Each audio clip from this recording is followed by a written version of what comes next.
Um, we're talking about AI, and the whole theme today has been about AI, and I'm going to talk specifically about AI in Google search and how that has impacted news publishers. So a lot of that stuff you'll probably already know about that, but I'm going to reiterate it a little bit as well to sort of set the scene and set the context. AI overviews is, of course, the big place where AI is integrated into Google search. We have these summarized answers at the top of a search result. They are created using Google's Gemini large language model, multi-step reasoning capabilities. Not 100% accurate. I don't know how many people have mentioned hallucinations so far before, but I still regularly see them in AI overviews. And I'm more than mildly annoyed because they are presented with a lot of confidence at the top of a search result, but that confidence isn't necessarily warranted because we call it AI, and it's sort of become standard parlance that hey, this is AI tools, but they're not really intelligent in a meaningful way. They're word predictors. They're very good word predictors, but they're still word predictors. They don't think, they don't reason. They just predict the most likely next word, the most likely next sentence, and they have some recurring algorithms that make them. They're only smart in the sense that a dictionary is smart. They don't create new knowledge, they don't create new insights, they just regurgitate what they ingest. So that's also why they often get things wrong, because they just predict words, and sometimes the words that are most likely to follow aren't necessarily accurate in any way, shape, or form, and not reflective of the reality that we live in. You cannot prevent hallucinations. I even asked Google and got an AI overview of whether it's possible to prevent hallucinations with LLMs. The answer is no. It's just inherent in the technology. And that's something we do need to keep in mind whenever we start relying more and more on AI to present us with the information. And especially when it comes to things like news stories and news events, if you get an AI summarized or AI generated answer, it might not actually be entirely accurate of what actually happened in the world and what the news websites are reporting. Of course, search engines like Google use grounding mechanisms where they perform searches in the background, summarize those to feed into the generated answer. This is, of course, by now should be all familiar to most of the audience. They're quite good at attributing sources. So you get a source there, often directly in the AI overview, a list on the side. If you expand the AI overview, you get a lot more sources, one for every particular section of text and content, and then a full list there on the right hand side, or if you're on mobile, in the form of a carousel at the bottom of an AI overview. On average, most AI overviews would have 5 or 6 sources there. Very, very rare when an AI overview does not show any sources at all. So the average number of cited sources is about 6, but keep in mind that less than half of all those cited links are actually ranked on the first page of the search result. They cast a bit of a broader net than they do with classic search. Available now in over 200 countries, 40 languages. There's a whole list of them on a Google support document. I think pretty much almost everywhere where Google is active as a search engine, there will also be AI overviews present, with very few exceptions. And the exceptions generally are for legal reasons, where the particular nation's information office is perhaps a bit fiercer against Google's integration of AI. This is the interesting bit. When there's a top stories box at the top of a Google search, so it's what Google would classify as a news query, we tend not to see an AI overview.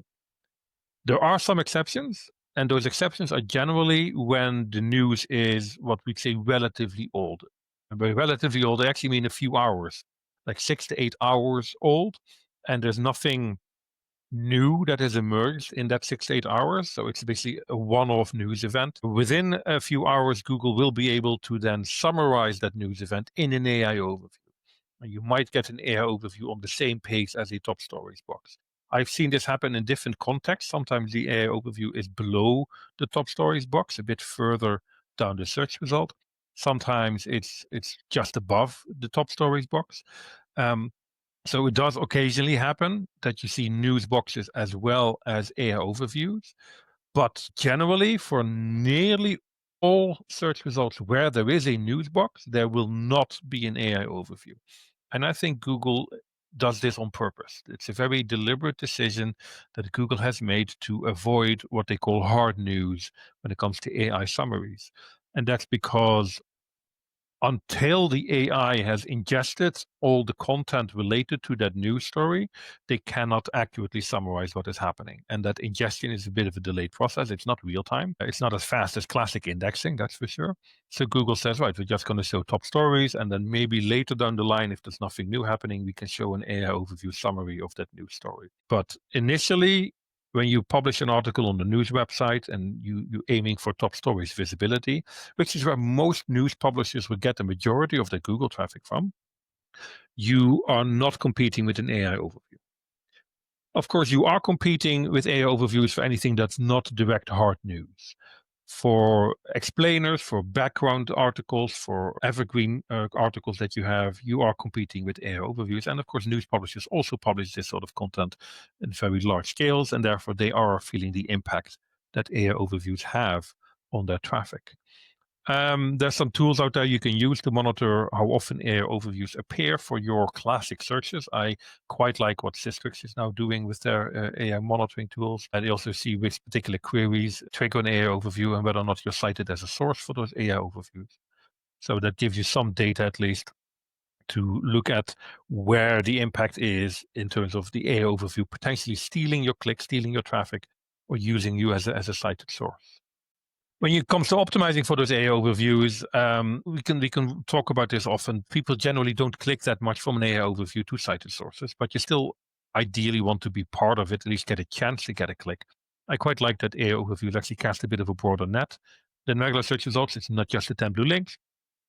Several different studies, this one from ZipType, for example, shows that a lot of the cited sources come from outside the traditional search results, and they tend to focus on clusters of content.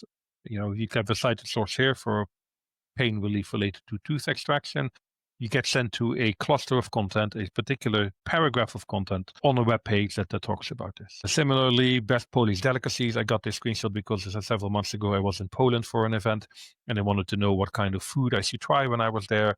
You click on any of these cited sources, you get sent to listicle pages, specifically to the section of that listicle that talks about that particular delicacy, skipping the rest of the page. I find it quite interesting. This one is another example, inlay soles, pain relief. Again, you get sent to a paragraph of content related to that particular aspect of the query. So this leads us to the chunking optimization tactic.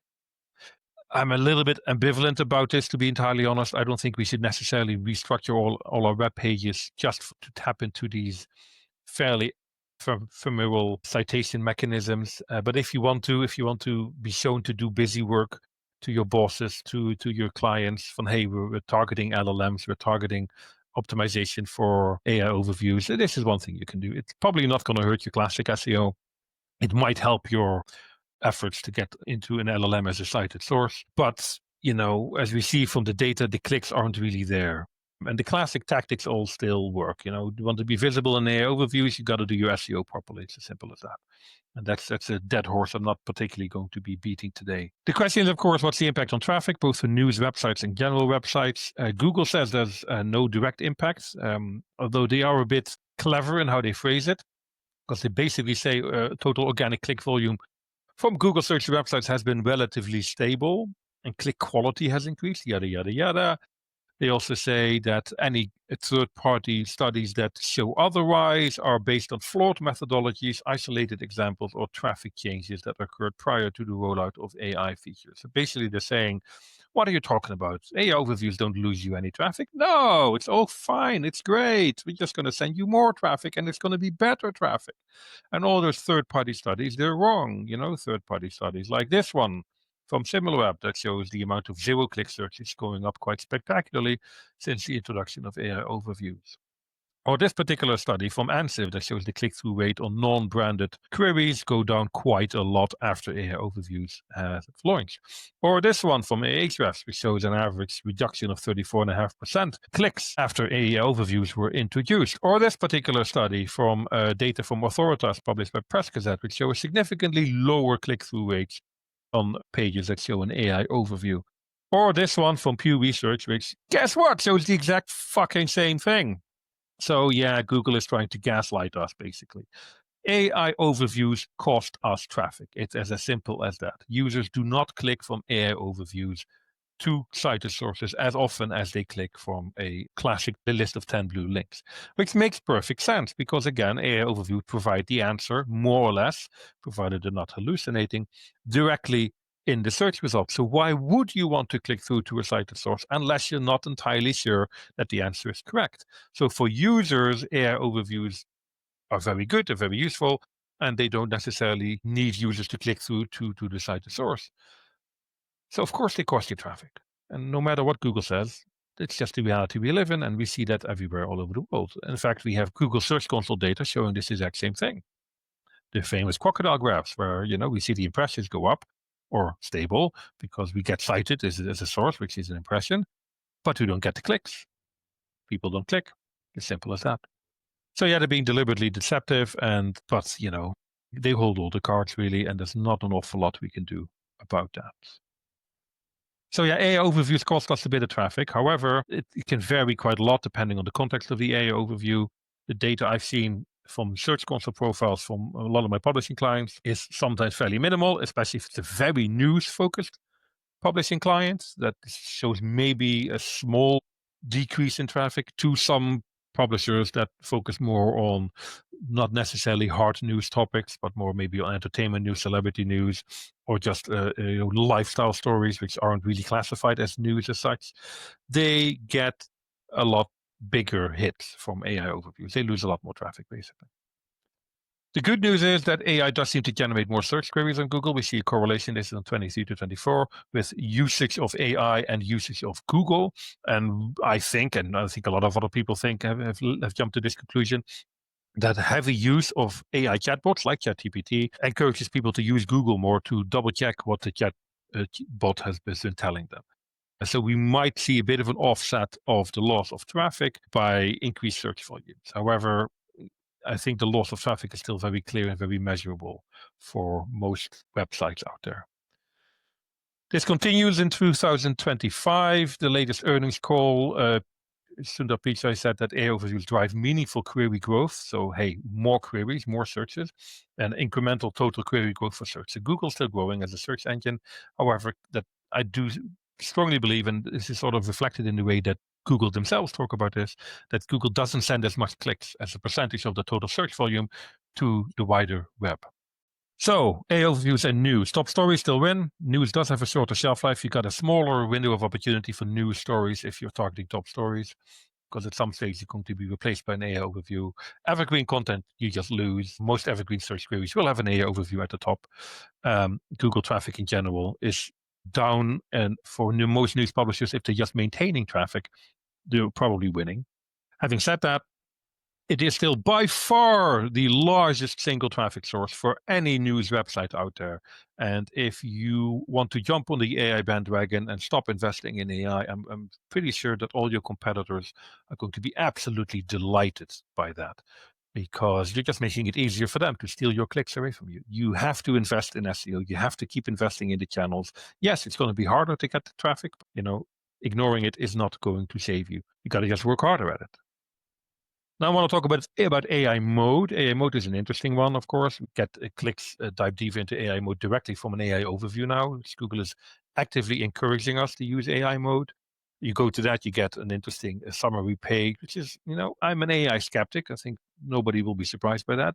I sometimes do go to AI mode because it does give me useful information, especially if it's more of a detailed question where I know to get all the answers I need, I might have to visit multiple websites. And in AI mode, I don't have to do that. I don't have to engage with multiple websites, click away their cookie consent forms, tolerate their email newsletter overlays, and get bombarded by irrelevant ads. AI mode will just give me all that same information without any of the friction of having to engage with websites. And I'm saying this as an AI skeptic.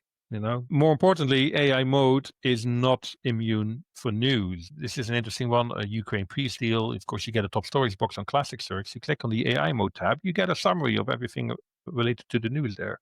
So you can use AI mode to get the latest news, and you don't need to engage with news websites.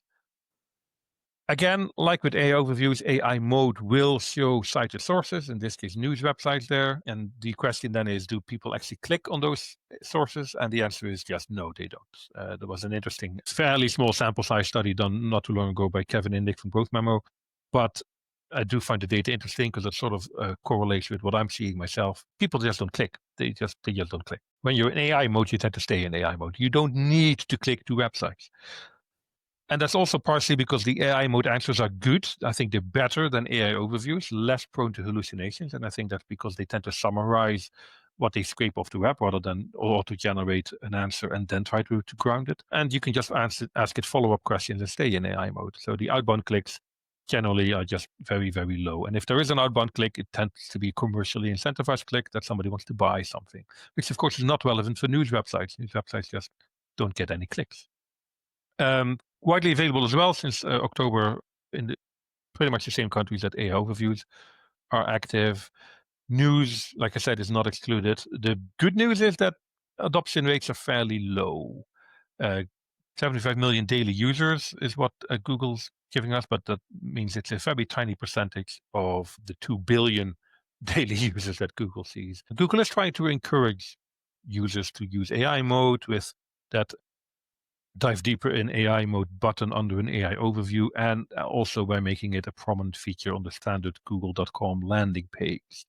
However, if you press the enter button and you type in a search, which most people will do, you get the classic search result. So they're not making it the default search just yet. And in fact, I don't think they will, but that's a different rant, which I will not go into too much today. I think it's too risky for Google to make AI mode the default at this stage of the AI wars. And then we have the web guides. This is quite an interesting one where they cluster a search result into different aspects of the search. So you're basically combining all the best of AI overviews in AI mode and classic search in one search result. The cluster of articles were organized by subtopics. And you get a short summary at the top of each cluster, followed by classic blue links. And they don't seem to trigger when there's a top stories box. I have not been able to get a web guide search result for news items. Which I think is quite interesting as well. I had an example not too long ago where I did a query where I wanted to know why Graham Roundtree left Munster Rugby. He was a rugby coach. Munster Rugby is one of the four Irish provincial rugby teams. And last season, Graham Roundtree suddenly departed mid-season as head coach, despite the fact he had a pretty successful season so far. And then I got a web guide search result on my mobile. So of course, as typical SEO, I immediately took a screenshot of that. So you get the quick matches at the top, which is classic search, and then you can expand that to get more classic search result. And below that, you got the web guide search result, which are just different sub-questions, basically, like the official statements, the analysis, the fan reaction, all of those, with a few cited links, which you could expand individually to get more source links. And as a user, I found this quite useful. However, at the same time, I also found myself less inclined to click through to sources as I would have been in a classic search result, because a lot of it was already captured in the summaries. But if I wanted to deeper dive into, for example, what the fans thought about the coach leaving, I could go to sources quite easily. So I found this quite an elegant solution. I found it a nice little middle ground of AI and classic search. And officially, it's still an experiment. However, unofficially, like I said, I've been seeing these, and I'm using an iPhone and Safari, and I've been seeing these pop up quite regularly in Google searches that I do on my mobile.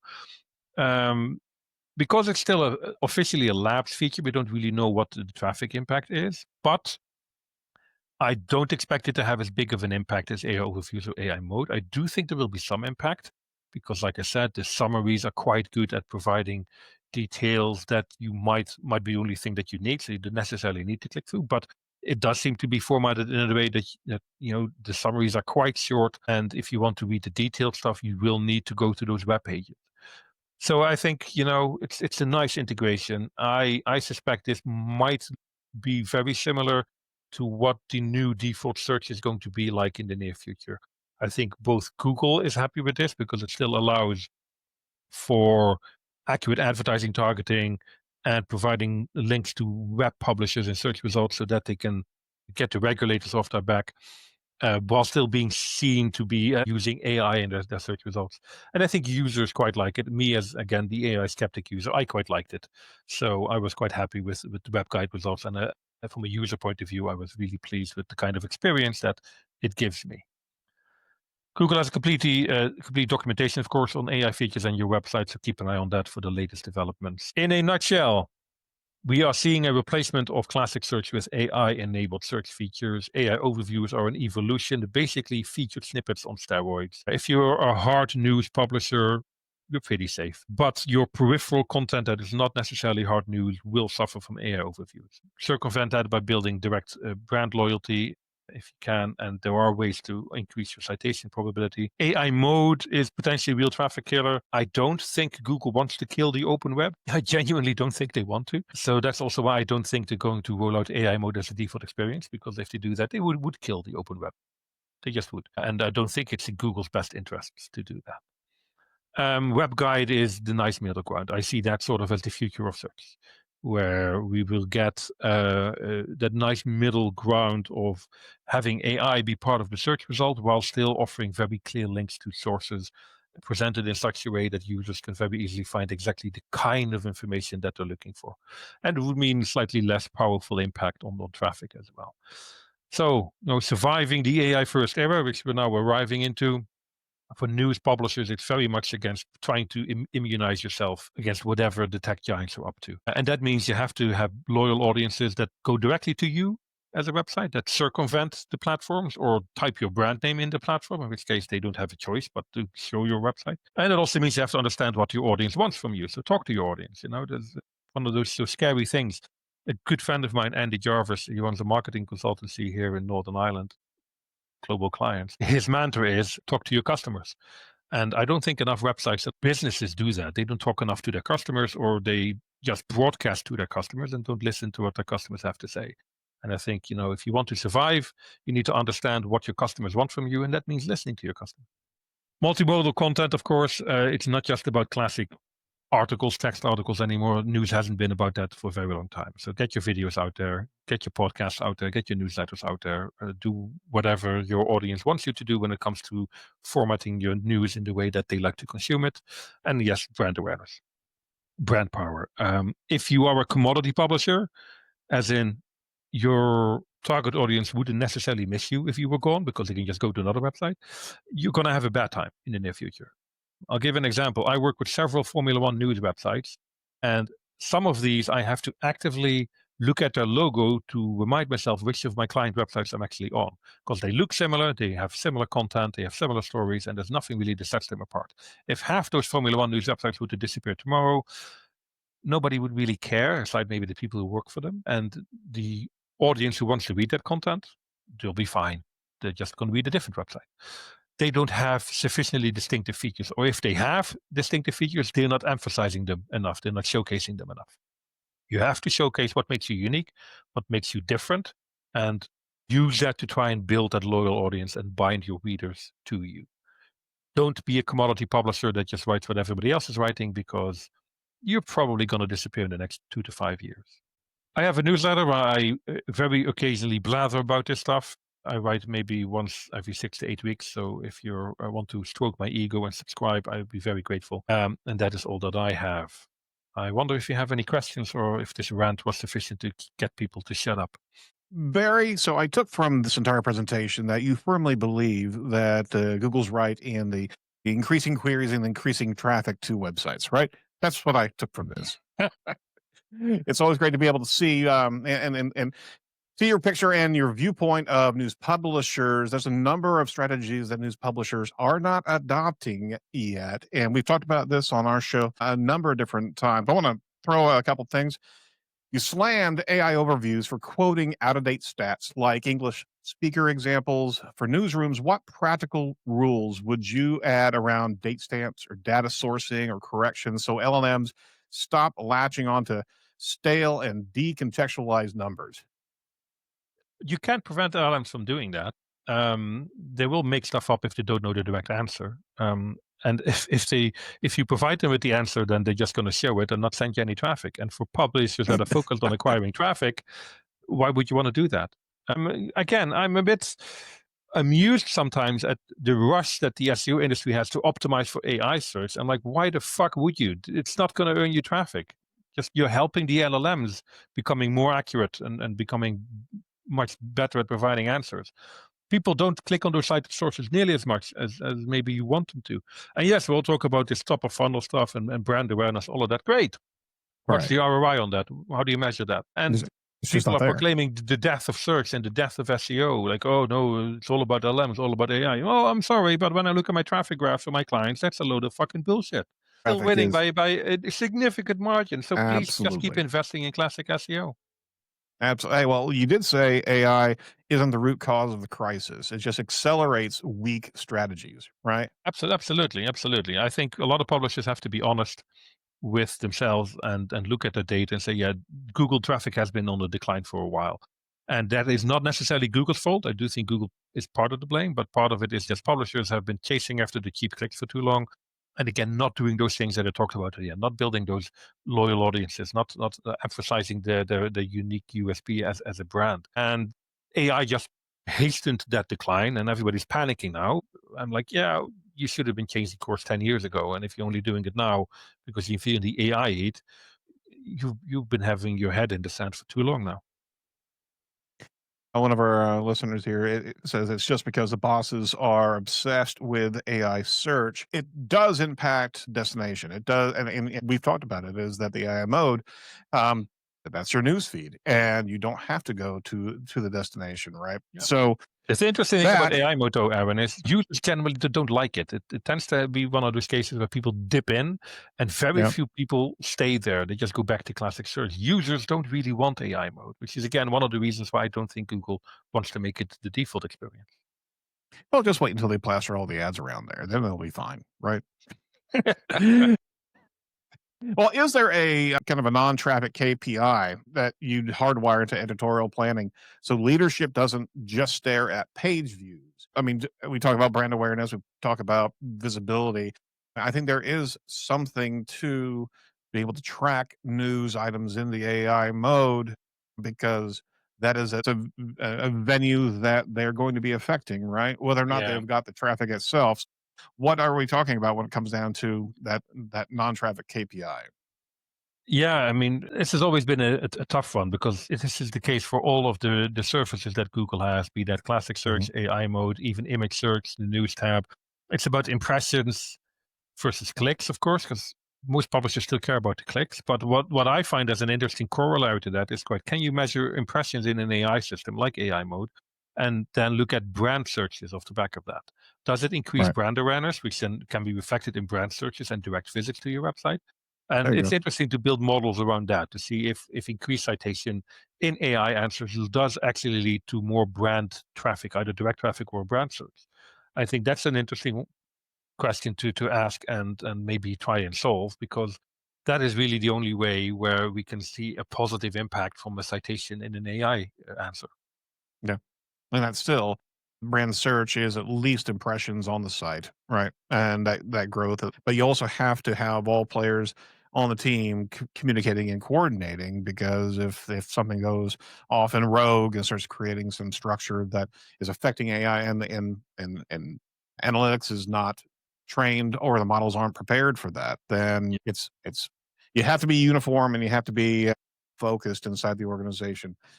A couple questions from the audience here, Barry. From everything you're seeing, when does traditional news SEO still beat AI-driven answers in 2026, and when does it just not stand a chance? That's from Ryan Cooper. Yeah, good question. Basically, classic news SEO wins in the moment of urgency, in the moment of news creation, when it is a fresh story, because there's no way the AI can provide you with an answer at that particular instant. So you need to be fairly quick with your story, get it out there fairly quickly, make sure it's optimized as much as can, and do follow-up stories. Keep that story alive, keep the top stories box alive. That's your winning opportunity. And like I said in the slides, you have a smaller window of opportunity now. Previously, you had Mhm. maybe 2 days in top stories, and now I think it's Uh, maybe 6 to 8 hours.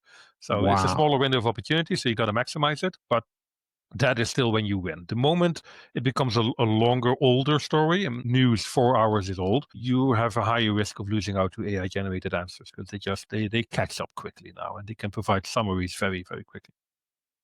Another question from Mark Scott. How does Barry see news publishers diversifying away from traditional web traffic?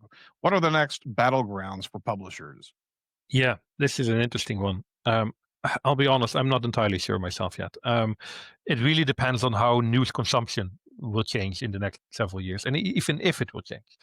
And news, people don't stop reading the news. I mean, news fatigue is a real thing, but generally we like reading the news. We like to stay up to date. It's just how we consume the news that might change.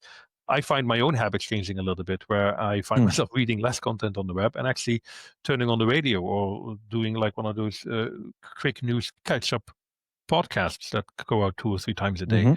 and just listen to that when I'm driving or something like that.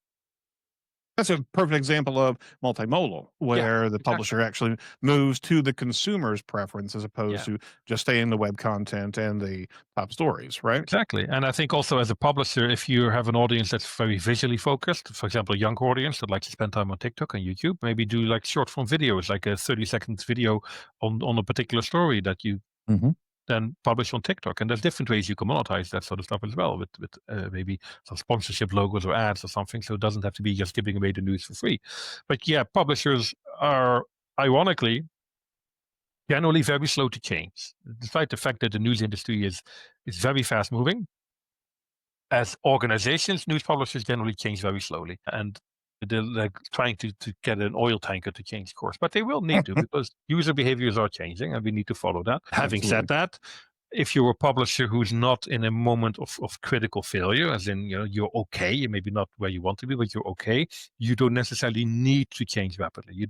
Becoming a first adopter is very rarely the best strategy. It's better sometimes to just wait and see how is this going to pan out. What is the user, the consumer, going to do? See who else is doing that, and let them make their mistakes, and then try to follow in their footsteps without making those same mistakes.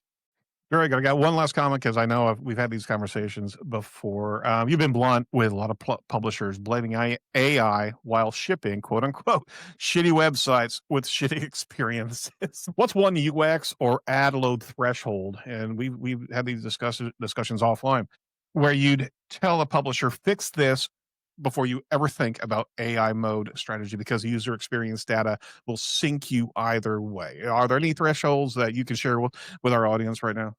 I had an interesting one recently where it was an Australian website, and I loaded it on desktop without my ad blocker because I want to see what the experience is like. There were so many ads and so many overlays and pop-ups, I couldn't actually see the headline. There was no content for me visually on that first viewport. And I'm like, what are we doing here, people? What are you doing? I mean, there's an official standard, which is about 20% ad density. I think it's actually 30% ad density, where some advertising bureaus draw the line. I think that's way too much. I think that 30%, even 20% is way too much. If 20% of your viewport is advertising, you fucked up somewhere along the way. The challenge is to make ads integral to your content in such a way that it doesn't interrupt people engaging with your content. And Right. that is something actually you need good user experience designers for. And if you do that, the actual percentage of advertising becomes almost entirely irrelevant, because they just feel natural to the website.